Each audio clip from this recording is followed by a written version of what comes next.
Donc à la 2 jours à 6 jours.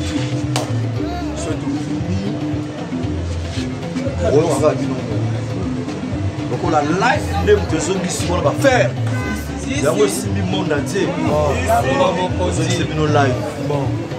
Programmation ça que nous sommes comme live. Intervention rapide. Départ. Ligne. Oh là là.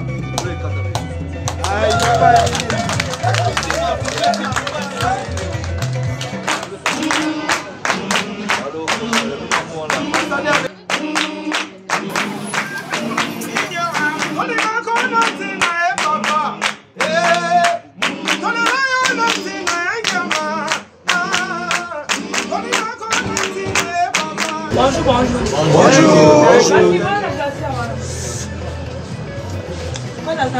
Le roi de la forêt, Azana Katina, chef Papi Kakon. Nabengaye. Merci, 2 minutes. Oh, c'est une oui, on a retard, hein? On présente les cas qui en fait va danser dans l'église. Les cas qui sont vraiment va danser de luxe. Ouais. Oh, de luxe. Oui, on a carrément vu, non? Waouh. Donc les cas qui sont mangés, le champagne, pour la non, c'est vrai ça. On a départ.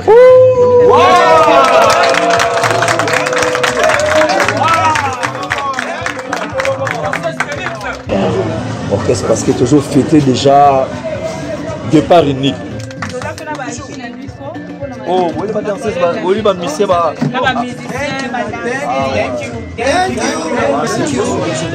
En tout cas, merci beaucoup, les danseuses. J'ai ce beau ça, les salina, plaisir ma casse. À mon niveau, vraiment, que ça, la Sibino. Oui, nango yango. Merci. La danseuse nanga, basubeli nga champagne, mbongo na bango moko. Merci. Très bien. Ah, vous avez un verre. GP. Oui, c'était. Gino Azab. Voilà. Il faut honorer d'abord les anciens.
forme nyonso na betaka nga wera eloko eleki yango na valeur ntango sandali ya Jésus Christ